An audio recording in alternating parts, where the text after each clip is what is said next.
शुक्लाम्बरधरं विष्णुं शशिवर्णं चतुर्भुजं प्रसन्नवदनं ध्यायेत् सर्वविघ्नोपशान्तये।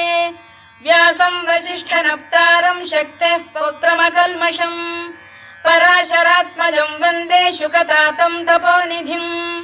व्यासाय विष्णुरूपाय व्यासरूपाय विष्णवे नमो वै ब्रह्मनिधये वासिष्ठाय नमो नमः। अविकाराय शुद्धाय नित्याय परमात्मने सदैकरूपरूपाय विष्णवे सर्वजिष्णवे यस्य स्मरणमात्रेण जन्म संसारबन्धनात् विमुच्यते नमस्तस्मै विष्णवे प्रभविष्णवे। ॐ नमो विष्णवे प्रभविष्णवे।